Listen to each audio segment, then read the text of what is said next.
Assalamualaikum warahmatullahi wabarakatuh.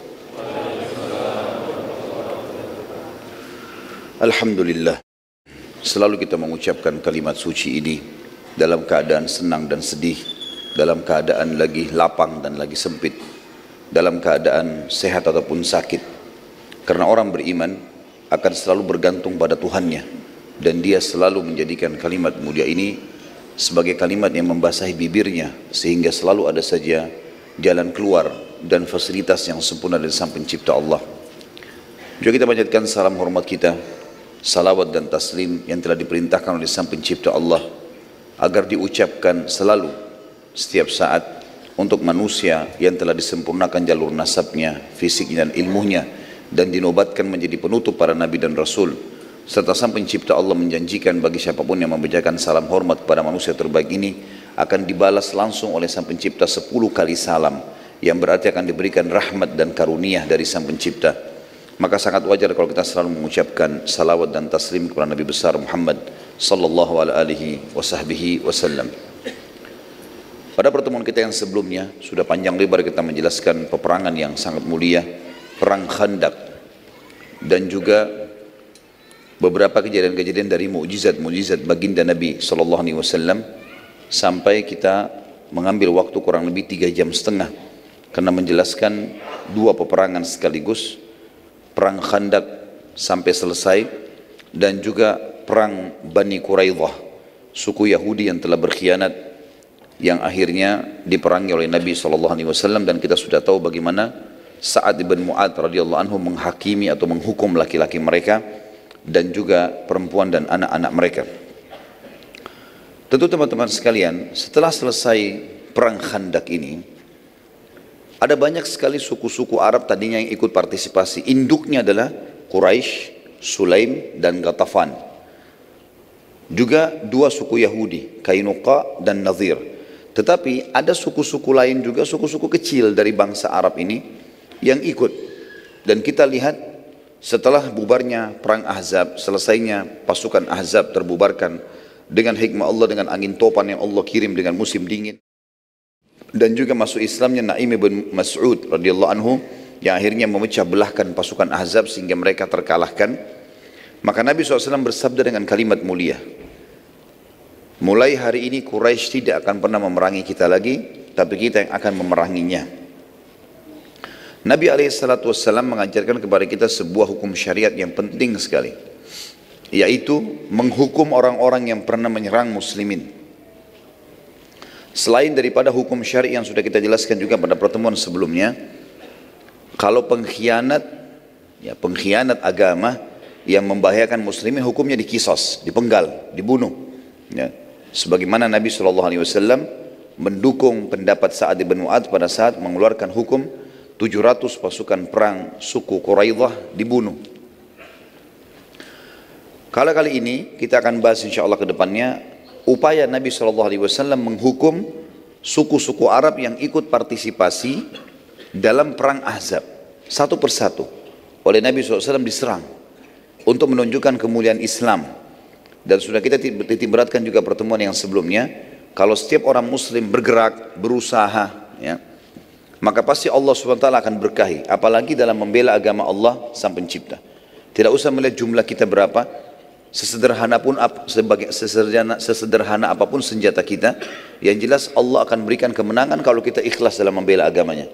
Dan itu kita sudah lihat dalam rentetan histori sejarah perang jihad dari zaman Nabi SAW sampai akhir jihad, kapanpun itu terjadi, mungkin sampai menjelang hari kiamat. Jumlah muslimin umumnya selalu lebih sedikit, senjata lebih sederhana, tapi Allah berikan kemenangan mereka justru karena keimanan mereka. Yang paling pertama, setelah kejadian perang Ahzab yang terjadi pada bulan Syawal, dan itu selesai di akhir bulan Zulhijjah,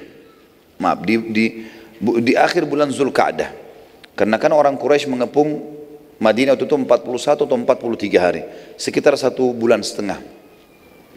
Jadi mereka masuk di bulan Syawal, awal Syawal, mereka pergi meninggalkan tempat itu kurang lebih di pertengahan Zulqa'dah. Di awal Zulhijjah tahun 5 Hijriah, Nabi SAW mulai membentuk ekspedisi-ekspedisi yang akan menyerang orang-orang yang telah mengganggu muslimin dan masuk dalam kelompok Ahzab. Yang pertama adalah Nabi SAW menyuruh kaum muslimin untuk membunuh seorang pimpinan Yahudi dari suku Nadir selain Huyai bin Akhtab. Huyai bin Akhtab sempat terbunuh. Kita sudah bahas pada pertemuan sebelumnya. Tapi ada satu lagi namanya Salam bin Abi Huqaiq atau julukannya Abu Rafi'. Orang ini termasuk otak bersama dengan sahabatnya Huyai bin Akhtab untuk membentuk pasukan Ahzab sehingga diseranglah Madinah pada saat itu. Maka Huyai bin Akhtab sudah mati, temannya dia. Tinggal dia ini yang harus dibunuh karena dia menjadi otaknya. Dan Abu Rafi' ini punya banyak keburukan. Sebelum terjadi perang Ahzab pun, setiap kali dia mendapatkan ada suku Arab yang siap dibayar, yang penting kacauin Madinah, ganggu muslimin, penyair-penyair yang bisa merusak nama Nabi SAW, melantunkan syair yang menghina Islam, atau ada penari-penari perempuan yang bisa menari lalu menghina dengan tariannya, dengan lagunya, dengan lantunan lagunya muslimin, maka dibiayai oleh orang ini. Maka Nabi SAW di bulan Zulhijjah, di awal Zulhijjah, tahun 5 Hijriah, tepatnya di tahun yang sama terjadi perang Khandaq atau perang Ahzab, beliau bersabda kepada para sahabat, siapakah yang bisa menyelesaikan urusannya Abu Rafi'? Salam tadi bin Huqaiq. Maka ada dua riwayat Bukhari menjelaskan kepada kita. Tentu teman-teman sekalian, ada satu juga kepala Yahudi namanya Ka'ab bin Ashraf. Orang ini telah dibunuh oleh orang-orang Aus, suku Aus. Nabi SAW juga pernah suruh bunuh Ka'ab bin Ashraf ini, dan dibunuh oleh orang-orang Aus, berhasil. Dan ternyata betul, setelah mati kepala-kepala suku atau pemimpin-pemimpin kelompok-kelompok atau gerombolan yang buruk ini, maka semua bawahannya berhenti untuk menyerang, tidak lagi menyebarkan masalah untuk muslimin. Karena yang bunuh Ka'ab bin Ashraf dan Nabi SAW puji orang-orang yang membunuhnya dari suku Aus, maka kali ini suku Khazraj. Sudah sering saya ulangi, Ansar terdiri dari dua suku, Aus dan Khazraj. Maka mereka ini setelah Islam dinamakan Ansar. Sebelum Islam mereka selalu bertempur yang satu sama yang lain.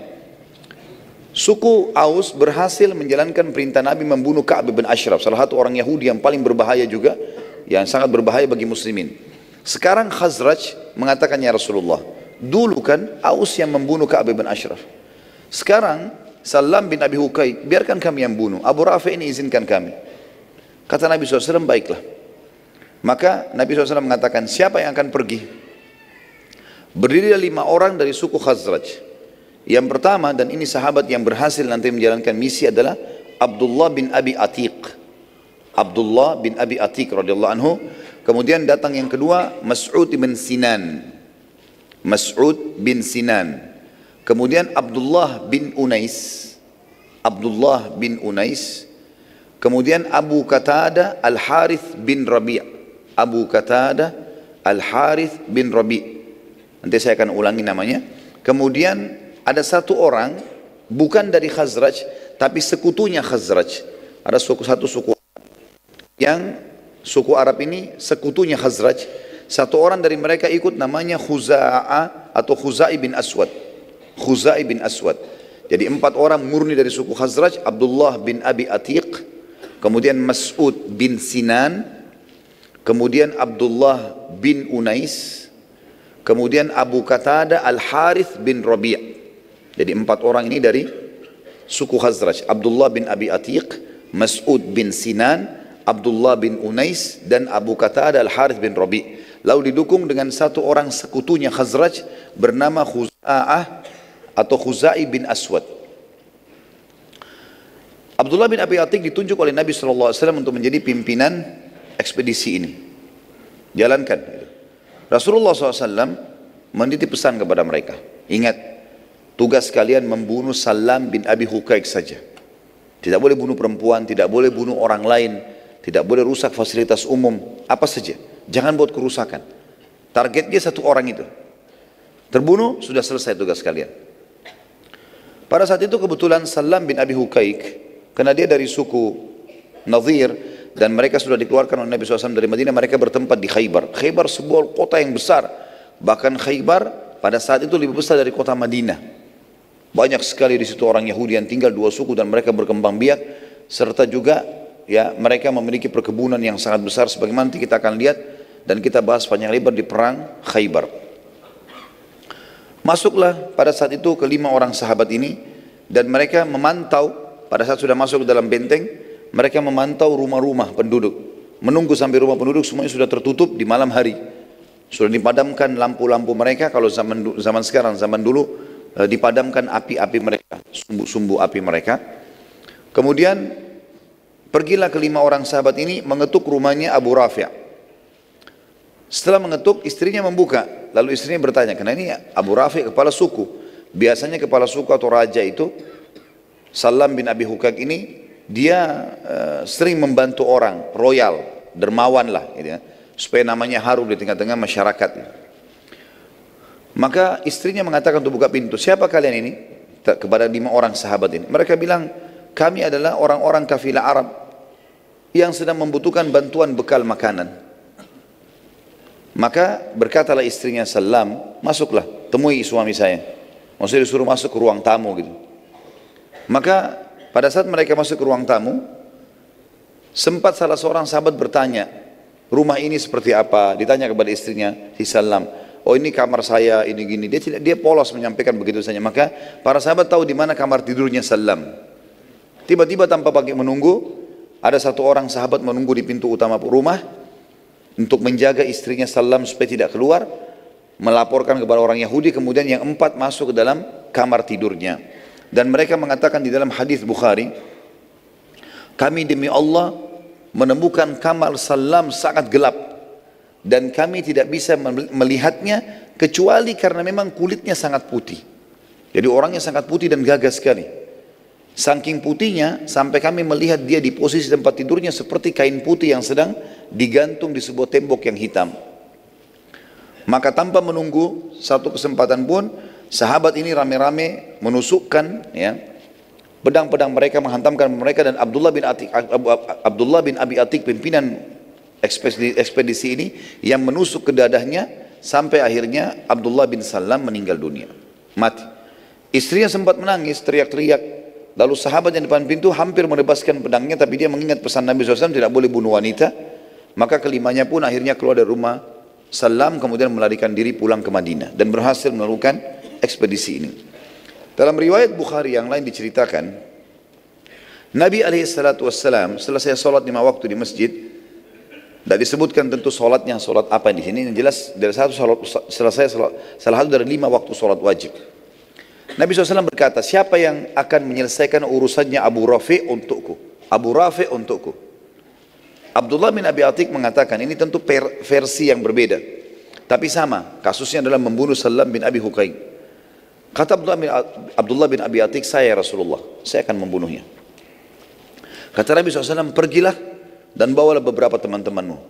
Maka pergilah mereka dan berlima tadi orang ini, pergi.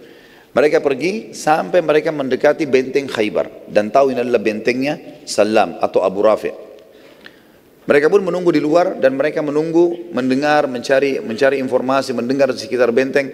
Ada suara yang menyebutkan Abu Rafi', Abu Rafi', sampai mereka mengetahui ini adalah rumahnya Abu Rafi'. Dan dalam riwayat ini dijelaskan agak berbeda. Rumah Abu Rafi' 2 lantai, dan Abu Rafi' ada di atas, serta di sebelah kamar dia ada beberapa kamar pengawalnya. Mereka pun mendengarkan suara Abu Rafi', Abu Rafi'. Maka mereka tahu ini adalah kamarnya. Kata 4 orang sahabatnya Abdullah bin Abi Atik tadi, radhiyallahu anhu ajma'in, bagaimana? Kami mau istirahat dulu, sudah malam. Mungkin besok kita pikirkan bagaimana cara menyerang. Kata Abdullah, silakan, kalian istirahat saja. Kalau saya mau cari celah. Mungkin ada celah yang bisa kita masuk malam ini dan kita membunuhnya, selesai misi kita. Maka keempat orang istirahat. Ada hutan, semacam pembongonan, kebun-kebun kurma di luar benteng Khaybar. Mereka istirahat di situ. Abdullah bin Abi Atik tunggu depan gerbang sambil memikirkan bagaimana caranya bisa masuk ke tempatnya Abu Rafi' ini. Dengan hikmah Allah, pada saat itu tiba-tiba terdengar gemuruh dalam benteng, dan suara, karena mereka menggunakan bahasa Arab orang-orang Yahudi ini, karena mereka berbaur dengan orang Arab sebagaimana saya jelaskan pertemuan yang lalu. Maka mereka mengatakan, untahnya raja kita Abu Rafi' sedang hilang, untahnya Abu Rafi' sedang hilang. Maka berbondong-bondong masyarakat dalam benteng itu keluar, jumlahnya banyak, anak kecil, perempuan, laki-laki, orang tua, masih orang muda, semuanya pada keluar, pegang obor. Tujuannya untuk mencari ya, untanya Abu Rafi'. Kata Abdullah bin Abi Atiq, saya temukan di pintu gerbang ada 2 atau 4 orang penjaga sangat jeli. Dia menghafal wajahnya orang-orang yang tinggal dalam benteng. Dia menghafal wajahnya orang-orang yang dalam benteng. Maka dia tahu kalau ini pendatang.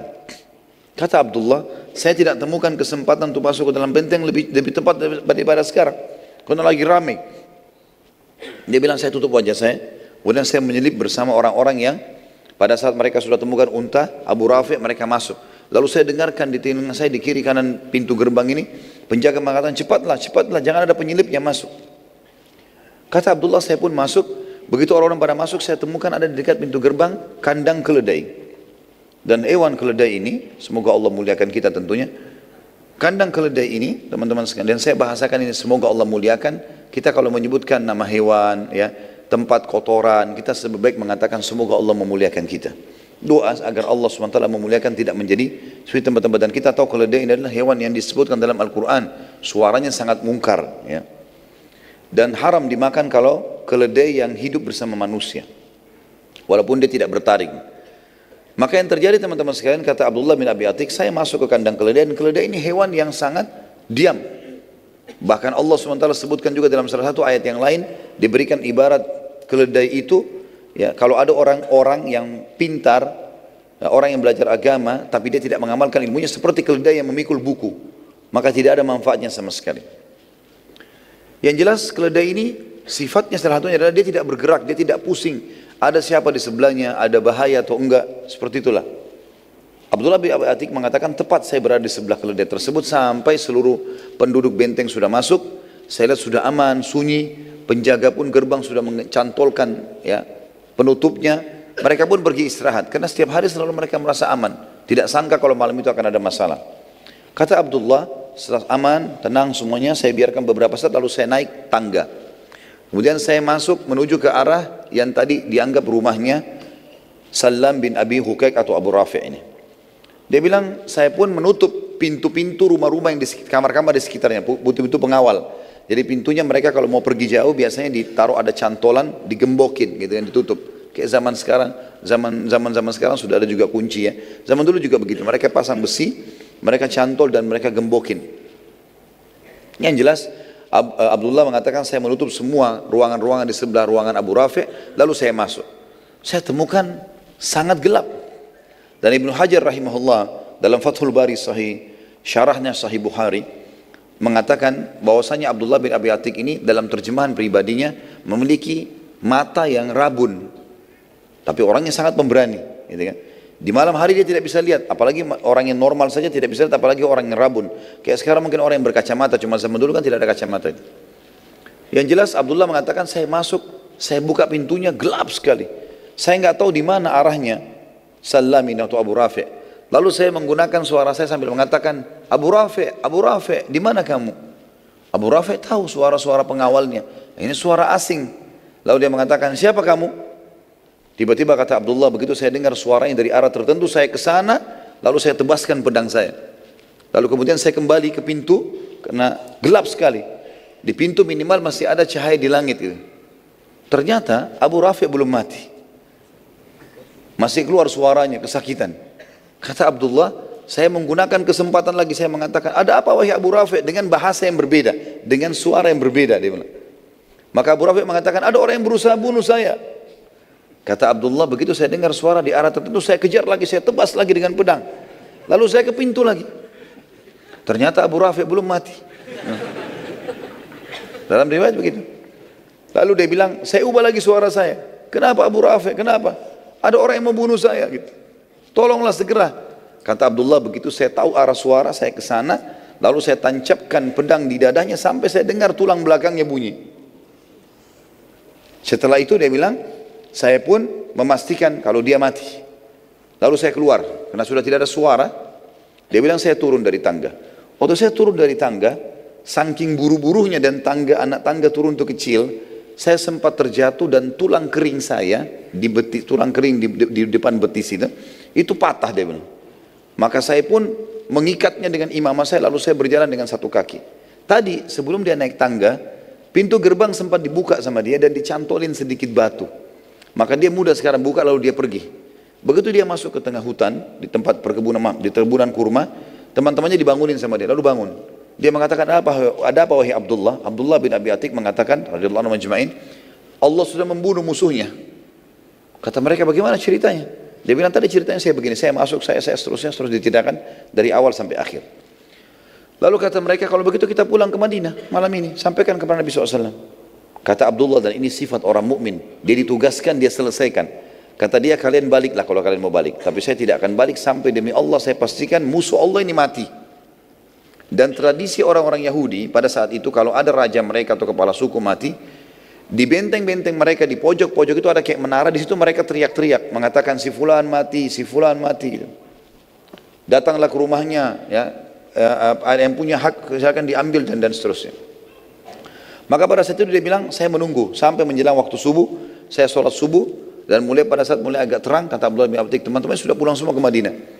Dia bilang begitu saya tiba pagi hari saya dengarkan orang-orang Yahudi di atas benteng sambil teriak mengatakan, ya, terimalah berita sedih karena Abu Rafi' raja kita sudah mati dibunuh orang entah siapa dan siapa yang punya hak silakan datang ke rumahnya, disebutkanlah seperti itu. Maka Abdullah mengatakan alhamdulillah saya sudah memastikan kalau tugas saya selesai. Maka dia bilang saya pun pulang ke Madinah menyusul teman-teman saya. Teman-temannya tunggu di pintu gerbang Madinah, ketemulah. Tentu Khaybar lumayan cukup jauh, butuh waktu lama. Begitu ketemu di pintu gerbang, lalu mereka sama-sama masuk. Pada saat mereka bertemu dengan Nabi SAW menyampaikan berita gembira. Begini ya Rasulullah ceritanya. Maka Nabi SAW mengatakan alhamdulillah yang telah membinasakan musuhnya, gitu kan. Kemudian Abdullah bin Abi Atik mengatakan, tapi ya Rasulullah kaki saya patah. Ya. Saya begini ceritanya, jalan di tangga jatuh patah tulang saya. Kata Nabi SAW, meluruskan kakimu. Diluruskan, lalu baginda Nabi SAW meludahinya. Mendoakan dan meludahinya. Kemudian Abdullah bin Abi Atik mengatakan, tiba-tiba saya bisa loncat seperti kaki saya tidak pernah patah sebelumnya. Tapi ini ingat, ludahnya siapa? Nabi alaihi salatu wassalam. Ya. Ya ini perlu dikasih bawahi karena banyak orang jual ludahnya, ya. La haula wala quwata illa billah. Ludahin air tiba-tiba dijual, ya. Maka ini perlu digarisbawahi teman-teman sekalian. Dan ini kisah tentang ekspedisi tadi Abdullah bin Abi Atiq di bulan Zulhijjah tahun 5 Hijriah. Di bulan Muharram tahun 6 Hijriah, tepatnya 1 bulan setelah itu, Nabi SAW mengirim sahabatnya yang bernama Muhammad bin Maslamah radhiyallahu anhu. Dan sebenarnya Nabi SAW sekarang sudah targetnya Mekah ini. Targetnya sekarang sudah Mekah. Tapi sebelum menguasai Mekah dan menyerang Mekah, beliau ingin menyisir wilayah di sekitar situ. Semua nanti wilayah yang akan dilewati oleh Nabi SAW untuk ke Mekah itu sudah aman. Termasuk sekalian menghukum suku-suku Arab yang ikut-ikutan pada perang Ahzab. Setelah kematian Abu Rafi', Nabi SAW mengutus ekspedisi pertama lagi setelah perang Ahzab dan juga suku Quraidah yang dipimpin oleh Muhammad bin Maslamah. Dan kekuatannya sebenarnya tidak besar, cuma 30 orang saja. Ekspedisi ini menuju ke wilayah Bani Qirtha di daerah Dariyah atau Dariyah. Ini di wilayah Najd, tepatnya di Bakarat, ya. Jarak Madinah kurang lebih jarak tempuh 7 malam perjalanan. Pasukan melewati Bani Bakar bin Kilab, jarak perjalanan 10 hari. Lalu menyerang mereka. Jadi Nabi SAW menyuruh datang sebenarnya di sini. Perjalanan targetnya adalah 7 hari perjalanan. Tapi suku ini terbentang sampai perjalanan 3 hari saking besarnya. Namanya Bani Bakar. Bani Bakar ini juga ikut partisipasi di perang Ahzab. Juga mengirim bantuan makanan, bantuan unta. Mengirim sedikit pasukan bersama orang-orang Quraisy dan Yahudi pada saat itu. Maka Muhammad bin Maslamah berhasil menyerang mereka tanpa mereka sadari, walaupun cuma 30 orang, tapi Muhammad bin Maslamah menyerang selepas sholat subuh, di waktu masih gelap, dan berhasil pada saat itu menang, dan mendapatkan ghanimah karena suku ini buyar semuanya, melarikan diri bubar. Kemudian mereka mendapatkan 100 ekor unta dan 3.000 ekor domba sebagai ghanimah. Pada saat kembali ke Madinah, Muhammad bin Maslamah bersama pasukannya menemukan seseorang yang mereka tawan karena mereka kira ini bagian daripada suku Bakar. Saat tiba di Madinah, Nabi SAW menyambut dengan berita gembira, ternyata mereka menang, bawa ghanimah. Dan Muhammad bin Maslamah juga menunjukkan kalau ada beberapa tawanan yang kami bawa. Waktu Nabi SAW mengecek tawanan-tawanan, Nabi SAW terkejut karena melihat di tawanan ternyata ada Thumama bin Gusal. Thumama bin Gusal ini teman-teman sekalian adalah orang tadi yang ditemukan oleh Muhammad bin Maslamah di jalanan. Tadinya dikirain dari suku Bakar, ternyata bukan, orang kebetulan lewat. Dia kepala sukunya suku Hanif atau suku Hanifah. Dan ini penguasa wilayah Yamamah. Ini ada kisahnya sendiri. Nabi SAW mengenalnya. Lalu beliau berkata kepada para sahabat, apakah kalian tahu siapa yang kalian tawan ini? Kata para sahabat, tidak wahai utusan Allah, kami tidak kenal. Kata Nabi SAW, ini adalah Thumamah bin Gusal. Dia kepala suku Hanifah, wilayah, penguasa wilayah Yamamah. Wilayah Yamamah ini wilayah yang sangat luas di dekat kota Mekah. Di dekat kota Mekah. Nabi SAW bersabda kepada para sahabat, layani dengan baik dan khususkan dia dalam pelayanan serta ikat dia di dekat pintu masuknya masjid. Biar dia lihat orang lalu pada saat sholat. Dia dengarkan juga kalau ada penyampaian tausiah atau penyampaian nasihat dari Nabi SAW, dia bisa dengar. Nabi SAW pada saat itu teman-teman sekalian, setiap kali mau sholat, beliau selalu sempatkan mampir bertemu dengan Thumamah. Lalu berkata, wahai Thumamah, bagaimana keadaanmu dan pendapatmu? Kau sekarang tertawan di wilayah kami. Bagaimana pendapatmu? Seperti juga dikatakan, apa sebenarnya maumu? Kau mau bagaimana sekarang? Kata Thumamah, wahai Muhammad, bila engkau membunuh, maksudnya kau bunuh aku gara-gara tawanan ini, maka engkau membunuh seseorang yang memiliki banyak darah yang siap terkorban untuknya. Maksudnya sukuku besar. Wilayah Mama kamu tahu, pasti mereka akan menyerang Madinah. Bila engkau memaafkan, maka engkau memaafkan seseorang yang sangat tahu bagaimana berterima kasih. Apa yang kau minta saya akan kasih. Bila engkau menginginkan harta, sebutkan saja semaumu, maka engkau akan mendapatkannya. Nabi SAW meninggalkan, tidak ngomong apa-apa, mimpin sholat. Dari pagi sampai malam, besok lagi, hari keduanya. Jadi subuh, maghrib, isya jadi targetnya Nabi SAW. Didengarkan ayat-ayat Al-Quran, karena dia orang Arab, mengerti. Di hari kedua Nabi SAW lewat lagi. Pada saat mau sholat subuh, mampir lagi. Lalu bertanya, bagaimana keadaanmu hai Thumamah? Bagaimana pendapatmu? Dia ulangi kalimat yang sama. Wahai Muhammad, bila engkau membunuh, engkau telah membunuh orang yang banyak darah siap terkorbankan untuknya. Bila kau memaafkan, engkau telah memaafkan seseorang yang sangat tahu bagaimana berterima kasih. Bila engkau menginginkan harta, sebutkan saja, maka engkau akan mendapatkannya. Nabi SAW tinggalkan di hari kedua. Kemudian Thumamah melihat, mendengarkan ayat Al-Quran, melihat bagaimana para sahabat pada saat pulang, mereka berpelukan, mereka salaman, saling menanyakan kabar. Dan yang paling membuat dia kagum adalah bagaimana muamalahnya sahabat dengan para tawanan.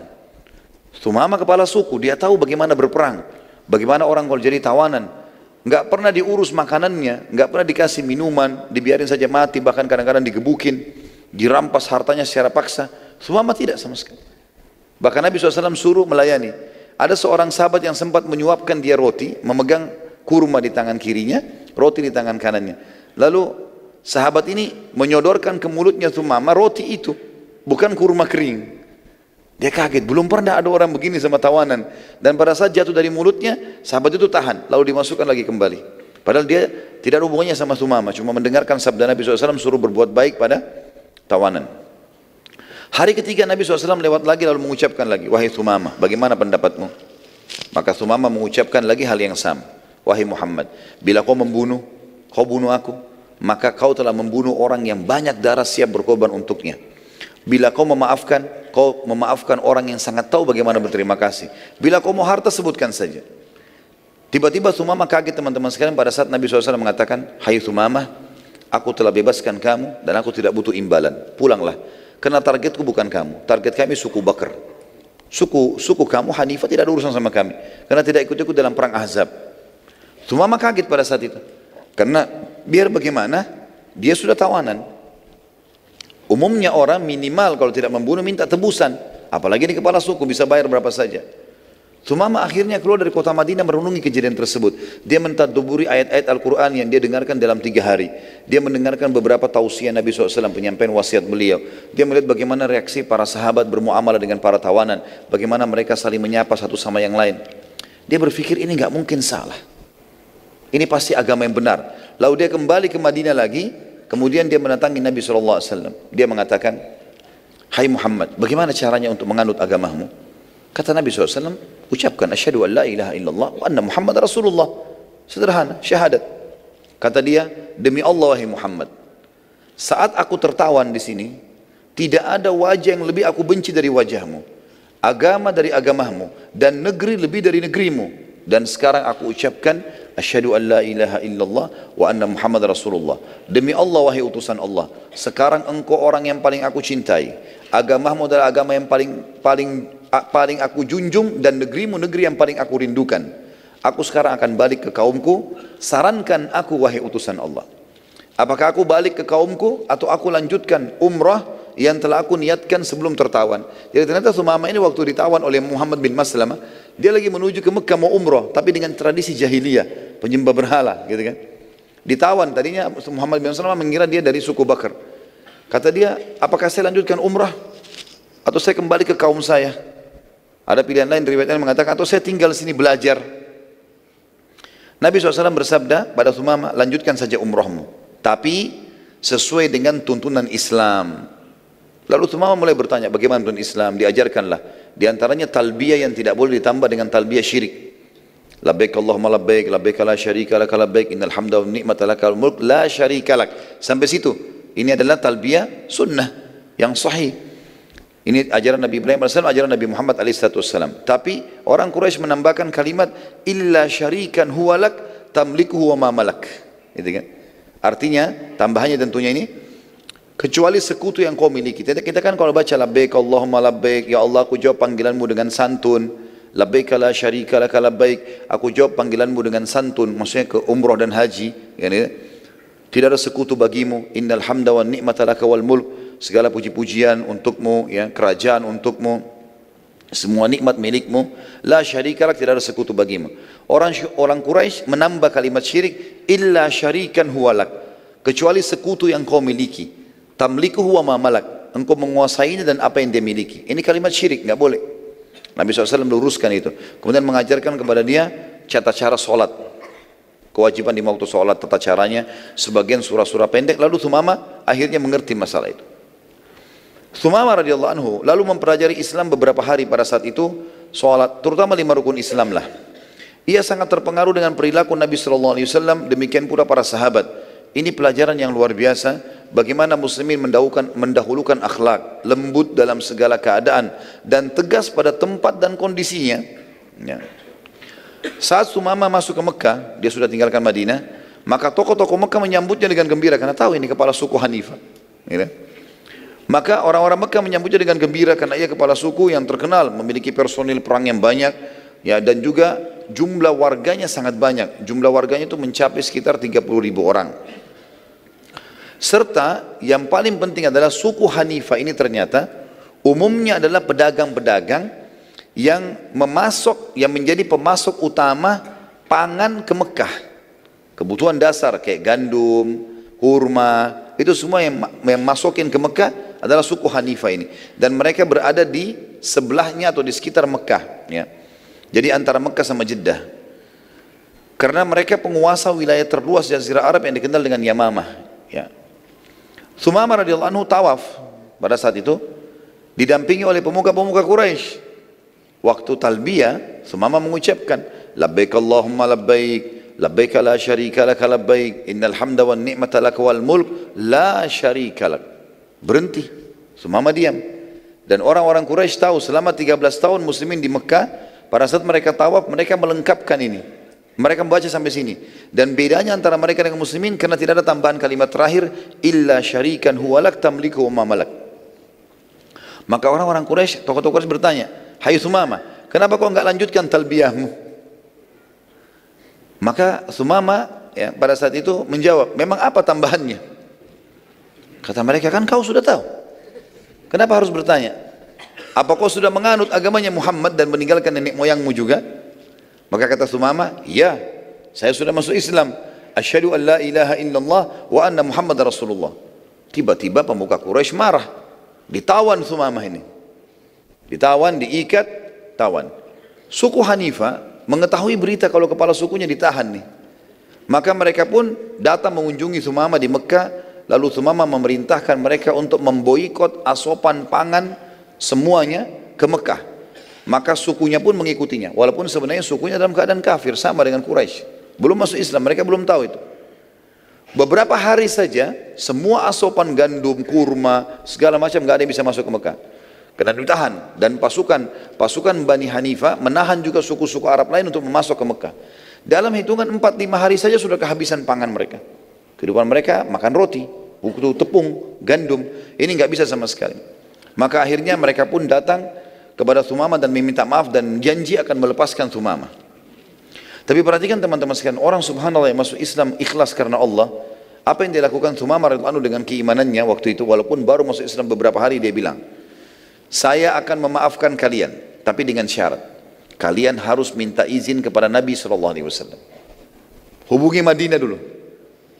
Kalau Muhammad, Nabi SAW izinkan saya melepaskan pangan lagi masuk, saya akan lepaskan. Kalau enggak bakalan. Orang-orang Quraisy jadi kaget ini. Gimana sekarang? Terhina sekali. Mereka harus hubungi Madinah untuk supaya ini masuk lagi asupan. Dan luar biasa bagaimana Allah menolong agamanya hanya dengan satu orang ini. Gitu kan. Maka akhirnya terpaksa orang-orang Quraisy mengirim seseorang di sana datang kemudian menyampaikan tentang kejadian Sumamah bin Gusal. Lalu Nabi SAW tersenyum sambil mengatakan, baiklah, kalau begitu saya lepaskan. Gitu kan. Sebelumnya tentu ada Abu Sufyan yang datang. Jadi orang Quraisy utus Abu Sufyan langsung, kepala suku mereka, datang ke Madinah. Abu Sufyan datang. Yang tadinya ini pemimpin perang Ahzab nih. Ya. Sekarang dia datang, dia masuk ke Madinah, dia izin baik-baik. Lalu dia mengatakan, aku memohon padamu hai Muhammad, berbuat baiklah pada kaum kerabat dan sukumu. Izinkan suku Hanifah membuka pemboikotan mereka pada Mekah. Akhirnya Nabi SAW mengizinkan, dan pada saat itu tersebarlah berita satu jazirah Arab, kalau Quraisy ternyata memohon dari Nabi SAW dan muslimin, juga kota Madinah, agar mendapatkan makanan mereka. Dan ekonomi mereka sekarang berada di tangan kaum muslimin. Berada di tangan kaum muslimin. InsyaAllah sebentar kita lanjutkan lagi dengan lanjutannya ada perang suku As'ad. Allahu a'lam. Subhanakallahumma bihamdika, asyhadu an la ilaha illa anta astaghfiruka wa atubu ilaik. Wassalamualaikum warahmatullahi wabarakatuh.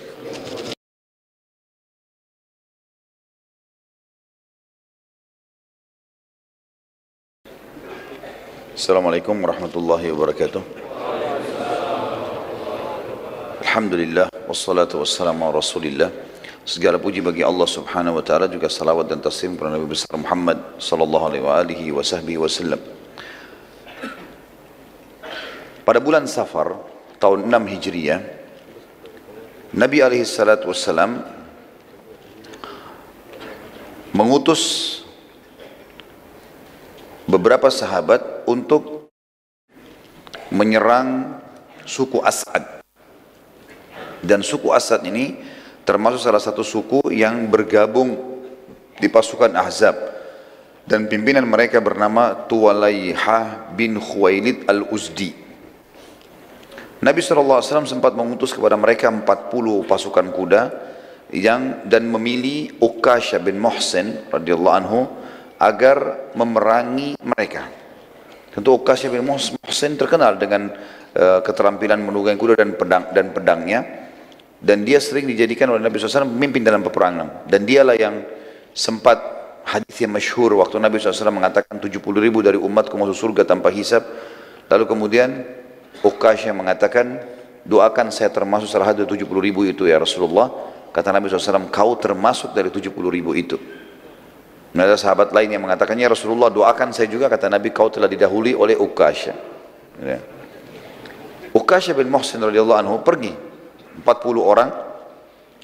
Hal ini Nabi SAW memilih dia karena Uqashah sendiri dari suku As'ad. Ini sukunya dia, tapi sukunya tidak masuk Islam tentunya. Maka pada saat tiba di sana dia sangat tahu seluk beluknya, dan akhirnya dia mengatur strategi perang. Dan ternyata Uqashah berhasil dengan kelihayannya radhiyallahu anhu menyerang suku As'ad. Dan waktu dia menyerang, setelah sholat subuh ternyata di pemukiman kosong. Dan yang ada cuma 10 orang. Dan 10 orang ini berhasil ditawan oleh Ukasha. Ya. Ternyata sudah kosong, tidak ada lagi harta, tidak ada lagi orang, semuanya sudah kosong. Ini semua disebabkan karena suku As'ad telah mendengar kalau muslimin sudah mulai menghukum siapapun yang ikut di perang Ahzab. Karena mereka ketakutan, akhirnya mereka melarikan diri dari pemukiman mereka. Dan mereka buat pemukiman di tempat lain, tapi Allahu alam di mana. Yang jelas salah satu dari tawanan dari 10 itu mengatakan, wahai Ukasha, mau enggak saya menunjukkan kepadamu di mana hartanya suku As'ad, tapi dengan syarat kamu lepaskan saya, bebaskan saya. Kata Ukasha, baiklah. Akhirnya jalanlah pasukan muslimin 40 orang ini dengan tawanan tersebut. 10 orang, salah satunya ikut, semua 10 ikut, tapi yang satu ini di depan menunjukkan jalan. Karena terlalu jauh masuk ke padang pasir ke dalam, maka Ukasha jadi khawatir jangan sampai orang ini menipu. Lalu dia kemudian kembali mengancam si tawanan ini, mengatakan, jujurlah atau kepalamu akan aku penggal. Maka orang itu pun mengatakan, percayalah, saya tidak berdusta dan buktikan sendiri. Akhirnya teman-teman sekalian, betul-betul mereka tiba di sebuah lembah, ada gunung besar, dan di belakang gunung itu ada lembah yang agak curam, agak dalam, dan kata dia, di belakang inilah semua harta kami letakkan. Waktu Ukasha ke sana betul-betul ditemukan ternyata betul lembah itu penuh dengan unta, kambing, kemudian harta-harta mereka banyak ditimbun di situ, dan suku mereka melarikan diri jauh dari tempat itu. Maka Ukasha pun memenuhi janjinya, melepaskan orang tersebut lalu membawa ghanimah yang sangat banyak.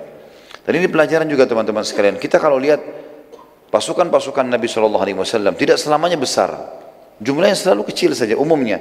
Kebanyakan pasukan-pasukan kecil diutus 30 orang, 10 orang. Tadi kita lihat misalnya waktu membunuh Abu Rafi', Nabi cuma utus 5 orang. Tayammum punya keterampilan. Setelahnya diutus 10 orang. Ini diutus 40 orang. Gitu kan. Dan kita lihat juga nanti ada pasukan Nabi SAW jumlahnya 200 orang. Jadi pasukan tidak terlalu besar sebenarnya. Tapi selalu memang umat Islam memperlihatkan kalau mereka punya kekuatan. Sehingga musuh itu tidak berani untuk mengganggu kaum muslimin sebagaimana keadaan sekarang ini, karena umat Islam banyak lalai, akhirnya musuh mau melakukan apa saja itu mereka bisa lakukan gitu. Selanjutnya ada peperangan juga, tepatnya di bulan Jumadil Ula, tadi bulan Safar, beberapa bulan setelah itu di bulan Jumadil Ula, Nabi SAW juga memerangi Bani Lihyan, suku Lihyan. Suku Lihyan ini agak berbeda sedikit, mereka tidak ada hubungannya sama perang Ahzab.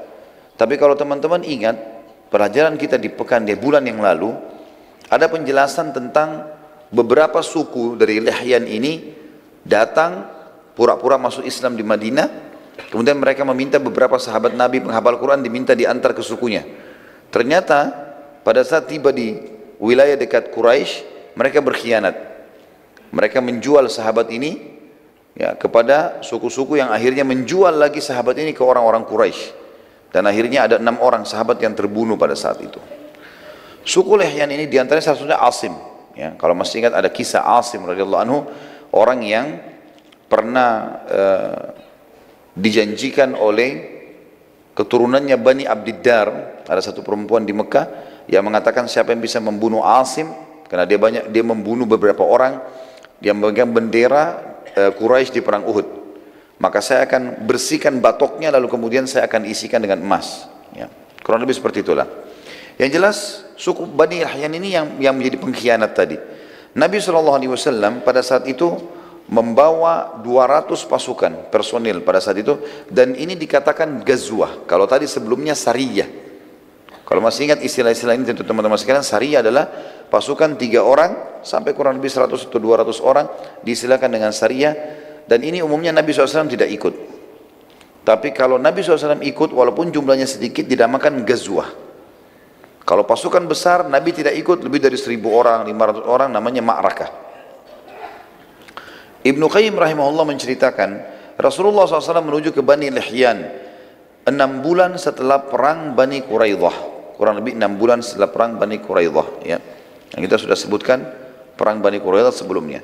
Rasulullah SAW hendak menyerang Bani Lihyan dengan membawa 200 personel pasukan, dan beliau memimpin sendiri, makanya dinamakan Ghazwah.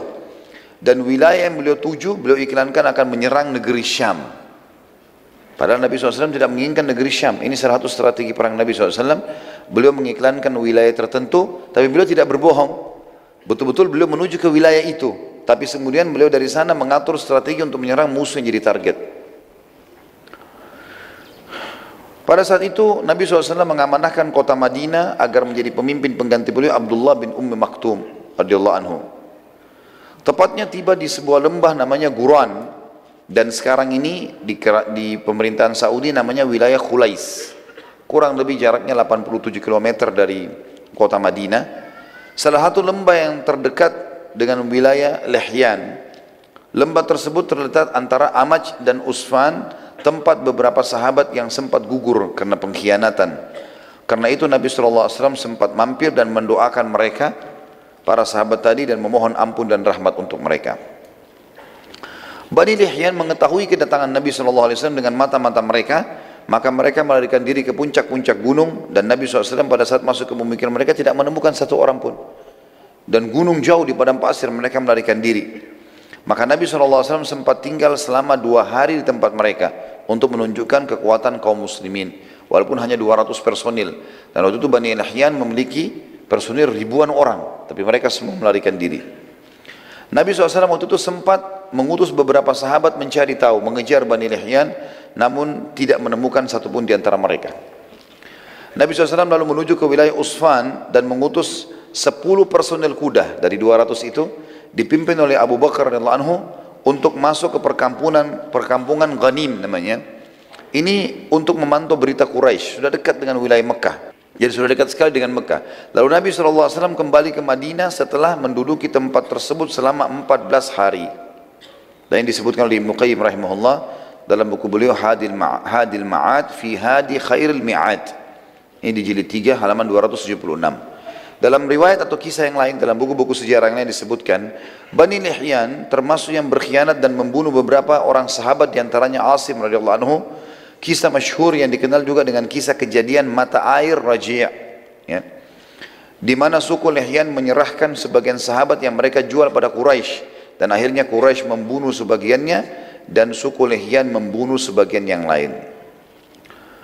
Suku Lihyan dalam kisah yang lain ini, retorika penyampaian yang lain, suku Lihyan mendengar bahwasanya muslimin mulai memerangi satu persatu siapapun yang ikut dalam perang Ahzab, maka mereka berhati-hati sekali dan mereka menyebarkan sebanyak mungkin mata-mata. Namun mereka tidak bisa mendapatkan informasi, hanya saja mereka tahu muslimin keluar kemudian menyuruh ke negeri Syam, dan negeri Syam jauh dari mereka. Tapi karena ketakutan mereka akhirnya meninggalkan wilayah kekuasaan mereka, dan muslimin berhasil datang ke wilayah Lihyan. Setelah tiba di dekat negeri Syam, Nabi SAW turun kembali untuk ke pemukiman mereka dan sempat tinggal selama 2 hari untuk menunjukkan kemuliaan Islam. Dalam riwayat yang kedua ini disebutkan, Nabi SAW pada saat mau pulang ke Madinah baru mampir di tempat lokasi kuburan para sahabat yang terbunuh pada saat itu. Lalu beliau berdoa. Kalau riwayat yang pertama tadi, mampir dulu baru kemudian menyerang suku Lihyan. Dan ini juga termasuk pelajaran teman-teman sekalian, sunnah dari Nabi SAW dalam Islam, untuk kalau lewat kuburan ziarah, mampir sebentar mengucapkan salam dan mendoakan para jenazah, kenal atau tidak kenal tentunya. Di antara sunnah Nabi SAW kita mengatakan, Assalamualaikum dara qaumin mu'minin, antumus sabiquna wa nahnu insya'allahu bikum lahiqun, ghafarallahu mustaqbina minkum wal mustakhirina minna. Keselamatan untuk kalian wahai penghuni kuburan, orang-orang beriman, kalian telah mendahului kami dan kami akan menyusul kalian. Semoga Allah memaafkan orang-orang terdahulu di antara kalian dan orang yang menyusul di antara kami. Beliau SAW juga sempat, dalam riwayat ini sama juga dengan riwayat pertama, mengutus 10 orang personel dipimpin oleh Abu Bakar radhiyallahu anhu. Kalau tadi riwayat pertama menjelaskan cuma sampai ke lembah Ghanim, sudah dekat di wilayah Mekah, tapi belum masuk Mekah. Riwayat kedua menjelaskan Abu Bakar disuruh Nabi SAW masuk ke wilayah haram, masuk ke wilayah Mekah, masuk ke wilayah haram, berarti sudah masuk ke Mekah. Tidak buat apa-apa, hanya sekedar menampakkan diri pada Quraisy. Beberapa saat orang-orang Quraisy bingung melihat, kalau sudah ada begini dengan pasukan perang, walaupun cuma 10 orang, berarti ada pasukan besar di belakangnya. Tugasnya cuma itu saja. Kemudian Abu Bakar disuruh balik lagi, berkumpul dengan pasukan muslimin. Dan ini strategi perang Nabi SAW. Ada beberapa strategi perang Nabi SAW, karena kita sedang berbicara dari tadi pagi sampai sekarang ini, bicara masalah peperangan, maka selalu memang manfaat-manfaat faedahnya kita bicara masalah itu. Termasuk strategi perang Nabi SAW, beliau selalu menyerang wilayah yang sudah terdengar akan menyerang beliau. Beliau tidak pernah menunggu, kecuali kepepet. Kayak kasus Ahzab, mereka tiba-tiba sudah bentuk pasukan dan memang sudah berjalan. Maka Nabi SAW melawan dan bertahan. Selebihnya bertawakal kepada Allah Subhanahu Wa Taala. Juga beliau selalu mengutus pasukan-pasukan kecil menakut-nakuti musuh, yang dikenal dengan Sariyah. 6 orang, 10 orang, 20 orang, ini paling banyak Nabi SAW kirim. Selalu aktif dalam masalah militer ini untuk mengintai, memata-matai, melihat, ya, membela kebenaran dan seterusnya. Dan itu terjadi tentu sampai zaman-zaman khilafah Islamiyah dulu, mereka sangat kuat dari sisi militer. Tentu tidak mengganggu wilayah orang, tapi tentu punya persiapan yang mapan untuk membela agama Allah. Waktu itu tersebar berita, karena pasukan 10 orang Abu Bakar sempat masuk wilayah haram kemudian pulang, kalau muslimin sudah menyerang Mekah, dan muslimin yang beberapa waktu lalu sempat dikepung di Ahzab dengan pasukan Ahzab, sekarang malah mereka yang keluar menyerang dan menghukum siapapun yang ikut. Padahal jumlahnya cuma 200 orang personel. Tapi Nabi SAW sini memperbaiki nama baiknya muslimin yang tadinya dikepung 10.000 orang, walaupun dianggap Quraisy kalah karena tidak bisa menembus Madinah, tapi beliau ingin tidak mau orang-orang lain tamak lagi melakukan perbuatan yang sama. Maka beliau mengutus pasukan untuk menghukum suku-suku ini. Dan semuanya rata-rata kalah dengan pasukan muslimin. Pada saat balik ke Madinah, Nabi SAW sempat mampir ke sebuah tempat namanya Rabwah. Rabwah sebuah wilayah, kurang lebih 80 km dari kota Mekah. Dan pada saat itu beliau menghampiri sebuah kuburan yang sangat tua. Dan kata Abu Bakar dan Umar radhiyallahu anhuma, kami melihat Nabi SAW menangis terisak-isak, yang belum pernah kami lihat beliau menangis seperti itu kecuali pada saat melihat jenazahnya pamannya Hamzah di Uhud. Maka kami pun bertanya, ya Rasulullah, kuburan siapa ini? Lalu Nabi SAW menjawab mengatakan, ini kuburan ibuku, sesungguhnya aku telah meminta kepada Allah agar menziarahi kuburan ibuku dan aku diizinkan, dan aku memohon ampun untuk ibuku dan Allah tidak mengizinkannya. Selanjutnya ada juga gazwa yang lain, adalah gazwa Dzikird. Perang ini teman-teman sekalian tertuju untuk menyerang suku Ghatafan. Ghatafan kalau masih ingat, kalau teman-teman yang ikut tadi bahasan kita di pagi, perang Khandak atau perang Ahzab, ada beberapa induk-induk suku yang memang paling besar personilnya. Di antaranya Ghatafan, ada Quraisy 4.000, Ghatafan 4.000, dan ada 10.000 personil, berarti ada 2.000 lagi sisanya dari suku-suku Arab kecil-kecil dan orang-orang Yahudi, Qainuqa dan Nadhir. Nabi SAW waktu itu mengingatkan muslimin tentang pemimpin Ghatafan yang bernama Uyainah bin Muhsin. Uyainah bin Muhsin sempat waktu perang Khandak kemarin, ya, yang kemarin beberapa bulan lalu terjadi di Madinah, kan Nabi sempat negosiasi sama Uyainah. Kalau masih ingat tadi pagi kan saya jelaskan, maka negosiasi, pulang saja kamu, jangan ikut perang-perang sama Ahzab, kami akan kasih kamu 1/4 hasil Madinah. Nggak mau dia, dalam setahun kamu ambil 1/4 hasil Madinah, nggak mau, negosiasi sampai setengah. Tapi karena waktu sudah setuju dengan setengah, Nabi SAW serahkan kepada Sa'ad ibn Mu'ad dan Sa'ad ibn Ubadah radhiyallahu anhuma, dua pimpinan Madinah, Ansar. Kalau mereka setuju, kalau kalian setuju silahkan berikan. Tapi ternyata keduanya menolak dan menanyakan, ya Rasulullah, apakah ini wahyu atau hanya keinginan anda pribadi atau strategi perang? Kata Nabi SAW, tentunya ini bukan wahyu, ini juga bukan keinginan saya karena saya tidak mau.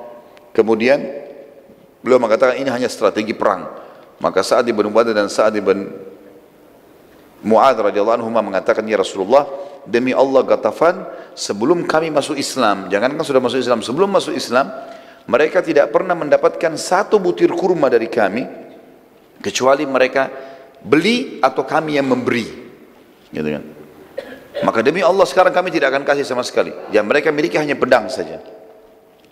Suku Ghatafan ini teman-teman sekalian memang akan diserang oleh Nabi SAW, rencananya begitu, karena mereka termasuk pasukan yang bergabung di Ahzab. Tapi belum saatnya sekarang, hanya saja terjadi perang atau gazwa Dzikird ini, karena ini Dzikird nama wilayah ya, wilayah. Karena rupanya Uyainah bin Muhsin ini yang diberikan julukan Nabi SAW si bodoh yang dipatuhi, ya, karena dia instruksinya aneh-aneh. Tapi apapun yang dia bilang, 10.000 orang pasukannya siap menyerang, ikut dengan dia. Dia mengutus anaknya yang bernama Khuzarah. Khuzarah ini disuruh serang Madinah, tapi dia bawa pasukan kecil. Dia cuma bawa pasukan 200-300 orang, gitu kan. Pada saat dia tiba di Madinah, muslimin lagi lalai, maksudnya tidak ada yang tahu kalau akan ada penyerangan, dan memang dia juga tidak berani untuk masuk ke dalam Madinah. Dia lihat di pinggir kota Madinah ada kebun-kebun kurma, rupanya situ ada petani sahabat sama istrinya lagi di kebun kurma, lagi istirahat mau makan siang. Di sebelahnya ada beberapa ekor unta yang lagi diternak di kandang. Salah satunya adalah kuda dan unta Nabi SAW. Tiba-tiba Khuzarah nyerang, dibunuh si petani muslim itu, lalu istrinya diambil. Kemudian unta dan kuda tadi ada 2-3 ekor unta dibawa. Itu unta dan kuda Nabi SAW. Setelah itu dia punya melarikan diri, Khuzarah melarikan diri. Ada beberapa petani di sebelah kebun itu lihat kejadian. Khuzarah sudah melarikan diri, tidak berani menyerang Madinah walaupun dia punya ratusan pasukan. Lalu kemudian mereka mengatakan, wahai muslimin, terjadi penyerangan. Muslimin jadi penyerangan. Mereka berusaha lari masuk ke dalam gerbang Madinah untuk menyampaikan kepada baginda Nabi SAW. Di tengah jalan mereka ketemu dengan seorang sahabat yang mulia namanya Salamah bin Aqwa. Ini Salamah bin Aqwa, teman-teman sekalian, sahabat yang terkenal juara lari. Luar biasa kalau dia lari. Sampai dalam buku-buku sejarah dikatakan dia kalau lari bisa mengalahkan kuda. Jadi sahabat yang luar biasa. Dan sahabat ini terkenal sekali dengan keberaniannya. Ada beberapa kelebihan disebutkan ya. Beraninya luar biasa. Sebanyak apapun musuh dilawan walaupun dia sendiri. Yang kedua, keterampilan duel. Kalau gulat, berdua, main pedang, ahli. Kemudian juga dia paling hebat kalau berkelahi itu dalam jalan kaki, tidak menggunakan kendaraan, dan dia terkenal dengan kecepatan larinya. Waktu beberapa petani masuk pintu gerbang Madinah, Salamah bin Aqwa lagi lewat. Mereka mengatakan, muslimin, pengkhianatan, suku Ghatafan datang menyerang. Kata Salamah, di mana mereka? Salamah bin Aqwa. Kata petani, sudah lari. Mereka membunuh satu orang petani dan satu istrinya dibawa lari dan mengambil unta dan kuda Nabi SAW. Maka kata Salamah, baiklah, sampaikan ke Nabi SAW dan aku akan menyusul mereka dengan 2 kakiku ini. Dan betul-betul dalam kisah ini dikatakan Salamah bin Aqwa lari dengan sangat cepat. Padahal pasukannya Khuzarah pakai kuda. Dan berhasil ditemukan. Dia berhasil menemukan pasukan yang 200 orang itu. Salamah bin Aqwa itu kelihatan dari jauh. Salamah duduk sebentar, dilempar anak panah, mengganggu mereka. Anak panah ini jaraknya jauh, bisa 100 meter, 200 meter bisa jangkau kalau orang yang mahir gitu kan. Maka yang terjadi, Khuzarah berhenti. Dia cuma 1 orang. Disuruh serang. Waktu diserang, Salamah punya cara strategi, dia lari ke arah Madinah. Dan dikejar sama kuda nggak bisa ketemu. Karena cepatnya gitu kan. Jadi dia lari-lari nggak bisa dikejar. Kemudian setelah orang-orang ini menganggap, sudah lepas nggak bisa. Mereka kembali, Salamah kembali lagi. Panahin lagi mereka. Begitu terus sampai beberapa kali. Akhirnya kata Khuzarah, orang ini punya pasukan di belakangnya nih. Ini orang cuma mau menunda kita nih, bukan mau perang dia. Maka Khuzarah pun akhirnya mengatakan pada pasukannya, kalian semua pulang. Bawa tawanan ini, si perempuan muslimah ini, bawa unta sama kuda ini, biarkan saya, dia dengan adiknya namanya Habib, dan ada 2 orang lagi pasukannya dia, 4 orang nunggu di situ. Pada saat itu teman-teman sekalian, para petani berhasil menyampaikan info kepada Nabi SAW. Tanpa menunggu, Nabi SAW mengutus pasukan 200 orang. Dan 200 orang ini dipimpin oleh Sa'ad ibn Zaid. Sa'ad ibn Zaid radhiyallahu anhu. Beliau mengatakan pada saat itu, jihad wahai muslimin. Terkumpul 200 orang ini, Sa'ad ibn Zaid lalu disuruh oleh Nabi SAW segera nyusul cepat. Lalu kemudian Nabi SAW menunggu pada saat itu sampai akhirnya terkumpul 700 personil kuda lain. Selain 200 tadi ada 700 lagi. Dan Nabi SAW memimpin sendiri 700 itu. Makanya dinamakan Ghazwah. Dinamakan Ghazwah. Salamah bin Aqwa terus saja beradu sama 4 orang ini.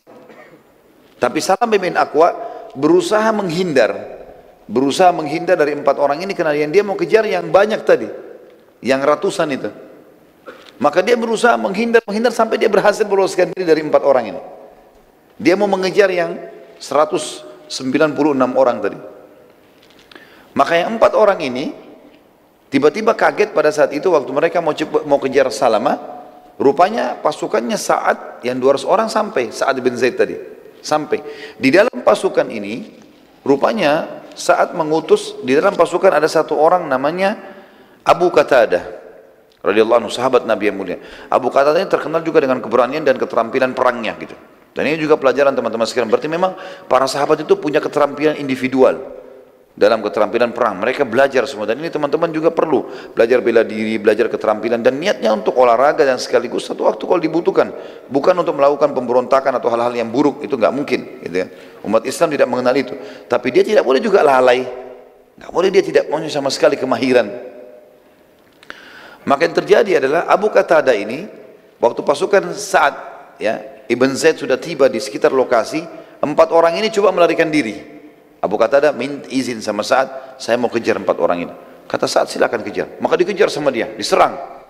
Serangan ini 1 orang lawan 4 berhasil ditemukan. Waktu mereka mau kejar 4 orang ini, mau kejar Salamah bin Aqwa, tidak ketemu, maka ketemu dengan Abu Qatadah. Terbunuhlah Habib, ya, anaknya Uyainah bin Muhsin. Jadi ada 2 anaknya, Khuzarah dengan Habib. Habib terbunuh. Khuzarah dan 2 orang temannya berhasil lari, pulang, lari ke pemukiman mereka. Waktu itu Abu Qatadah mau mengejar 3 orang ini, tapi ini ada korbannya dia, ada Habib. Habib ini pakai baju kerajaan karena dia anak raja, anaknya Uyainah bin Muhsin, kudanya bagus. Dan dalam Islam kalau orang berhasil duel dan mengalahkan seseorang, berarti apa yang dimiliki kan jadi haknya dia. Tapi Abu Qatadah tidak mau kehilangan 3 orang itu. Maka dia pun membuka jubahnya lalu dipakein di atas badannya Habib yang jadi korban, yang sedang dibaringkan di atas kuda gitu. Waktu itu Abu Qatadah coba mengejar. Ternyata pasukan Sa'ad tiba. Pasukan Sa'ad tiba, bersamaan juga nggak lama kemudian datang pasukan Nabi SAW. Terkumpullah 900 pasukan muslimin. Orang-orang muslim melihat pada saat itu dari jauh, melihat, oh ini bajunya Abu Qatadah. Berarti Abu Qatadah mati. Kata Nabi SAW, bukan. Ini bukan Abu Qatadah, tapi ini adalah Habib, sebagaimana wahyu sampaikan. Korbannya Abu Qatadah. Dan ini adalah milik dia. Dia sengaja meletakkan jubahnya supaya diketahui kalau ini adalah korban dia. Maka akhirnya Nabi SAW pun ya menyatakan pada satu pasukan untuk kembali karena masih dekat dengan Madinah. Sempat Salamah bin Aqwa kembali, ya Abu Qatadah juga kembali ketemu dengan Nabi SAW. Lalu Salamah mengatakannya, Rasulullah, kirimkan bersamaku 100 orang saja. Aku pilih, aku akan kejar mereka ya Rasulullah. Kata Nabi SAW, tidak bisa hai Salamah. Sungguh mereka telah tiba di tempat mereka sebelum kau mendapatkannya. Jadi ada wahyu menyampaikan tidak bisa. Dan ini juga kejelian Nabi SAW karena beliau tahu di suku Ghatafan sangat jauh dari Madinah dan mereka punya 10.000 personil. Nggak mungkin dikalahkan dengan 100 orang. Maka beliau sekarang mengajak para sahabat untuk kembali ke Madinah, ngatur strategi perang yang lain. Karena Ghatafan belum jadi target sekarang. Belum jadi target.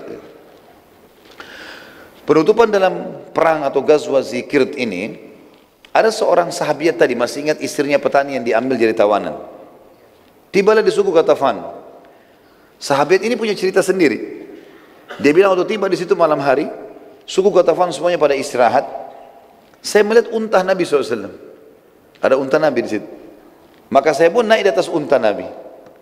Lalu saya berdoa kepada Allah, ya Allah, aku tidak tahu jalan menuju ke Madinah dan aku sedang ditawan oleh musuh-musuhmu. Maka tuntunlah unta ini agar sampai ke Madinah. Kata wanita ini, saya pun naik di atasnya tanpa melihat jalan ke depan. Malam hari, jalan sendiri. Tiba-tiba saja di pagi hari, waktu terang matahari sudah sampai di pintu gerbang Madinah. Gitu. Dengan kuasa Allah, Allah selamatkan dia. Maka setelah sampai ke Madinah, dia mengatakan, bila Allah, waktu sebelum sampai di Madinah lagi perjalanan, dia mengatakan, bila Allah menyelamatkanku, maka aku akan menyembelih unta ini untuk Allah. Sampai di Madinah, perempuan ini sampai langsung masjid Nabi SAW dan menyampaikan, ya Rasulullah, begini kejadiannya. Dan Alhamdulillah Allah selamatkan saya. Tapi saya punya nazar ya Rasulullah. Saya mau, kalau saya selamat, saya mau sembelih unta ini. Kata Nabi SAW, sungguh buruk balasanmu untuk unta ini. Dengan izin Allah dia telah menyelamatkanmu, lalu engkau menyembelihnya. Dari sisi lain, bagaimana bisa engkau menazarkan sesuatu sementara engkau tidak memilikinya? Ini untaku, ini bukan unta kamu. Bagaimana kau nazar mau sembelih? Gitu kan? Akhirnya dari sini juga keluar sebuah hukum syar'i dalam buku fikih kita, tidak boleh bernazar kepada hal yang bukan dimiliki. Hah? Kalau saya sembuh penyakit, saya mau sedekahin buahnya tetangga. Nggak boleh. Bukan punya dia. Bagaimana caranya? Jadi ini hukum syar'i, karena seperti perempuan ini tadi lakukan. Kemudian selanjutnya ada ekspedisi Dzi Khussah, ya. Dipimpin oleh Muhammad bin Maslamah, Dzi Khussah, ya. Menuju ke pemukiman suku Tha'labah, dan juga suku Tha'labah ini termasuk orang yang partisipasi dalam perang Ahzab. Nabi SAW mengirim pasukan kecil yang dipimpin oleh Muhammad bin Maslamah, jumlahnya mereka 10 orang saja, untuk mengetahui keadaan suku Tha'labah. Namun ternyata suku Tha'labah ini, teman-teman sekalian, telah mempersiapkan diri dan mereka sudah berjaga-jaga jauh dari wilayah mereka, karena mereka sudah dengar Nabi SAW sudah menghukum orang-orang yang ikut dalam perang Ahzab. Muhammad bin Maslamah itu radhiyallahu anhu dan teman-temannya, karena cuma 10 orang, tidak menyangka kalau pasukan suku Tha'labah telah siaga, sehingga mereka masih santai saja karena masih jauh dari wilayah suku Tha'labah. Kurang lebih perjalanan masih 1-2 hari sampai ke sana. Itu suku Tha'labah rupanya sudah kirim mata-matanya ke sana. Dan diletakkan di tempat itu 100 orang dari suku Tha'labah. Maka waktu suku Tha'labah melihat Muhammad bin Maslamah dan mengetahui ini adalah pasukan muslimin walaupun 10 orang, maka tiba-tiba mereka menyerang, dan semua yang bersama Muhammad bin Maslamah mati, terbunuh 9 orang. Dan Muhammad bin Maslamah sendiri yang sempat selamat. Itu pun Muhammad bin Maslamah radhiyallahu anhu terluka parah. Dan Muhammad bin Maslamah menceritakan, aku menutup kedua kelopak mataku seakan-akan aku adalah orang yang sudah meninggal dunia. Ya. Kemudian mereka pun berusaha menendang, menusukin dengan pedang, memastikan kalau semua sudah mati. Maka terdengarlah suara mereka mengatakan, mereka sudah mati, lalu mereka meninggalkan. Kata Muhammad bin Maslamah, teman-temanku semua sudah mati, terbunuh mati syahid, kecuali aku yang masih luka parah. Aku terus menutup mataku karena khawatir jangan sampai mereka masih melihat. Karena luka parah, gak bisa melawan. 100 orang gitu. Maka pada saat itu pun dia mengatakan, tiba-tiba aku mendengar ada suara kuda yang mendekat, dan aku terus menutup mataku sampai aku mendengarkan dia mengatakan, inna lillahi wa inna ilaihi raji'un. Maka Muhammad bin Maslamah membuka matanya sambil mengatakan, wahai muslim, aku masih hidup maka tolonglah aku. Ternyata dia adalah seorang muslim yang mau datang menuju ke Madinah untuk bertemu dengan Nabi SAW. Saat Nabi SAW mengetahui persiapan suku Tha'labah, maka beliau SAW mengutus pasukan besar akhirnya, yang dipimpin oleh Abu Ubaidah bin Jarrah radhiyallahu anhu. Dan akhirnya Abu Ubaidah menyerang mereka suku Tha'labah sampai ke pemukimannya dan berhasil memporak-porandakan mereka, yang akhirnya mereka dikalahkan. Dan Abu Ubaidah bin Jarrah sempat menawan seseorang yang akhirnya setelah tiba di Madinah ia pun masuk Islam. Orang itu masuk Islam dan dia membawa banyak sekali ghanimah. Selanjutnya Sariyah Jamuh. Sariyah berarti Nabi tidak ikut SAW dan pasukan kecil. Dikenal dengan Sariyah Jamuh. Nabi SAW mengutus, ya, kurang lebih pada saat itu awalnya cuma kecil, 70 orang. Setelahnya Nabi SAW membentuk pasukan yang besar, sekalian dilengkapkan jadi 700 orang. Awalnya kata ulama sejarah menjadi Sariyah dan akhirnya menjadi sebuah pasukan. Dikenal dengan Sariyah Jamuh karena awalnya cuma 70 orang. Dipimpin oleh Zaid bin Harithah radhiyallahu anhu. Zaid bin Harithah adalah mantan anak angkat Nabi SAW, karena sudah tidak lagi istilah itu setelah dilarang oleh Allah Subhanahu Wa Taala untuk menjadi anak angkat Nabi SAW. Ia tujuannya untuk menyerang suku Sulaim. Saya sudah jelaskan juga, saya ulangi kembali, suku-suku yang besar bergabung di Ahzab adalah Quraisy, Ghatafan, Sulaim, kemudian Nadhir dan Qainuqa. Nadhir dan Qainuqa suku Yahudi. Tujuannya menyerang suku Sulaim dan yang ikut partisipasi dalam perang Ahzab, dan mereka melarikan diri. Sisa-sisa suku yang terlibat ada di sekitar suku Sulaim juga sekalian diserang oleh Zaid bin Harithah dan berhasil mengalahkan mereka. Pada saat itu Nabi SAW mengikuti keadaan suku-suku Arab yang hidup saling menyerang. Pada saat itu Nabi SAW mengikuti keadaan suku-suku Arab yang hidup saling menyerang dan merebut kekuasaan satu sama yang lain. Setelah itu Nabi SAW mendakwahi mereka. Dan Nabi SAW pada saat mengirim pasukan ini, beliau sekalian menitip pesan kepada Zaid bin Harithah, serang kalau ada suku-suku yang juga ikut, yang kecil-kecil yang ikut, serang semuanya di sekitar situ. Setelah dikalahkan tadi suku Sulaim ini, yang lainnya juga pada dikalahkan. Dan Nabi SAW mengatakan, dan perhatikan, Kalau ada suku-suku Arab di situ yang tidak ikut Ahzab, tapi kerja mereka selalu hidup dari peperangan, maka ajak mereka damai, lalu dakwakan Islam kepada mereka. Dan ini Zaid bin Harithah berhasil menjalankan misinya. Kemudian ada Hamlat Ishq. Hamlat Ishq. Ya. Ishq, teman-teman sekalian, sebuah wilayah yang dipenuhi dengan kebun-kebun luas dan padat, dan sangat cocok bagi yang mau menyembunyikan diri. Diistilahkan dengan Ishq. Pasukan yang dipimpin oleh Zaid bin Harithah dengan jumlah 150 personil, tujuannya adalah kafilah dagang Quraisy. Jadi setelah Zaid bin Harithah balik ke Madinah, Nabi SAW utus lagi kembali. Tapi sekali ini bukan lagi dengan 700 orang, tapi dengan 150 orang saja. Tujuannya untuk menahan kafilah Quraisy ya, yang lewat di wilayah Ishq. Ishq ini ada dari negeri Syam menuju ke Mekah, lewati Madinah, di antara Madinah sama negeri Syam. Sebuah wilayah yang rindang sekali, karena di situ ada lembah. Lembah itu sering menampung air hujan. Jadi kalau ada hujan sering menampung, jadi ada mata-mata air, sehingga membuat banyak pohon-pohon tumbuh di situ. Dikenal dengan wilayah Ishq. Pada saat itu teman-teman sekalian, Zaid bin Harithah tujuannya diutus Nabi SAW untuk menahan kafilah Quraisy. Pada saat itu berhasil, kafilah Quraisy lewat diserang oleh Zaid bin Harithah dan berhasil mengambil kafilah tersebut dan menawan seseorang yang bernama Abul As. Siapa Abul As ini? Ini adalah anak mantu Nabi SAW. Suaminya Zainab radhiyallahu anha. Abul As.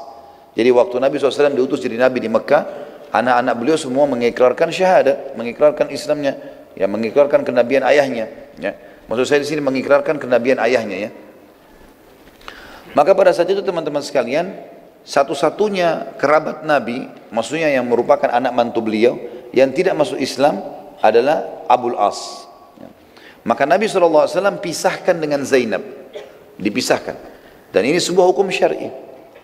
Kalau wanita muslimah nggak boleh sama sekali sentuh oleh laki-laki kafir, walaupun dasarnya tadinya suami istri, maka harus dipisahkan terlebih dahulu sampai suaminya masuk Islam. Gitu kan? Hukum syar'inya begitu. Terjadi pada anak Nabi SAW Zainab. Karena Abul As tidak mau masuk Islam, maka Nabi pisahkan. Tapi masih status suami istri. Dipisahkan dalam kata tidak boleh berhubungan biologis di sini. Pada saat Nabi SAW bertakbir untuk sholat, karena dibawa Abul As ini dibawa ke Madinah. Rupanya Abul As ini tahu kalau Zainab ada, dan Zainab belum menikah dengan muslimin. Walaupun sudah sekian tahun pisah. Kan sekarang kasusnya sudah tahun ke-6 Hijriah. Berarti sudah 6 tahun hijrah. Kasus dakwanya Nabi SAW di Mekah 13 tahun. Di awal Islam, tahun pertama masa kenabian, jadi 13 tahun di Mekah, tahun pertamanya Abul As sudah tidak mau masuk Islam. Berarti Abul As sudah pisah sama Zainab lama sekali nih. 13 tahun di Mekah, tambah lagi 6 tahun di Madinah ini. Gitu. Sudah lama sekali, belasan tahun. Abul As tahu informasi kalau Zainab belum menikah. Maka dia pun mengirim informasi, minta tolong kepada muslim yang sedang menawannya, menjaganya. Sampaikan kepada Zainab salam saya, dan tolong ya tebus saya. Minta supaya Zainab tebus. Dalam sebuah riwayat Bukhari dijelaskan Nabi SAW pada saat ya, sholat subuh dan seluruh sahabat ikut sholat bertakbir, tiba-tiba saja saya selesai sholat, ada suara dari saf perempuan, suaranya Zainab. Zainab mengatakan, sungguh aku telah melindungi Abul As. Sungguh aku telah melindungi Abul As. Selesai salam, Nabi SAW tanya para sahabat, apakah kalian dengar apa yang tadi saya dengarkan? Kata mereka, iya ya Rasulullah. Kata Nabi SAW, demi Allah aku benar-benar tidak tahu menahu masalah tersebut. Saya tidak tahu ini kalau dalam pasukan tadi, dalam tawanan itu ada Abul As. Saya juga tidak tahu kalau anak saya Zainab mau minta melindungi mantan suaminya ini, gitu kan. Maka perkara ini aku serahkan pada kalian, terserah. Muslimin ambil keputusan. Serentak seluruh sahabat berkata, sebagai penghormatan pada anda wahai utusan Allah, kami menghormati Zainab, dan karena itu kami bebaskan Abul As. Para sahabat pun akhirnya membebaskan Abul As, dan serentak para sahabat juga sepakat membebaskan semua tawanan sebagai penghormatan pada kedudukan Abul As yang masih statusnya anak mantu Nabi cuma dalam keadaan kafir. Saat Abul As melihat kemuliaan akhlak para sahabat, bukan cuma dia yang dibebasin, tawanan bisa dibunuh setiap saat. Bukan cuma dia, tapi teman-temannya semua dibebaskan karena justru memuliakan dia. Maka ia pun pamit pulang ke Mekah kepada Nabi SAW. Tentu dia belum kembali sama Zainab ini. dalam keadaan kafir. Kemudian dia kembali ke Mekah, lalu dia kembalikan semua amanah yang dititipkan sama dia. Jadi rupanya setelah Nabi SAW tinggalkan Mekah, yang dipercaya oleh penduduk Mekah adalah Abul As, anak mantu Nabi SAW ini. Berikanlah amanah-amanah, karena dulu Nabi SAW tempat penitipan harta-hartanya orang-orang Mekah.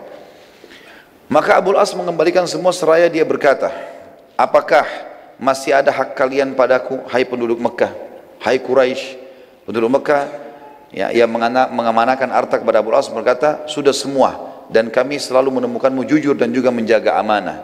Abul As berkata, ketahuilah wahai penduduk Mekah, asyhadu an la ilaha illallah wa anna Muhammad Rasulullah. Akhirnya Abul As masuk Islam pada saat itu.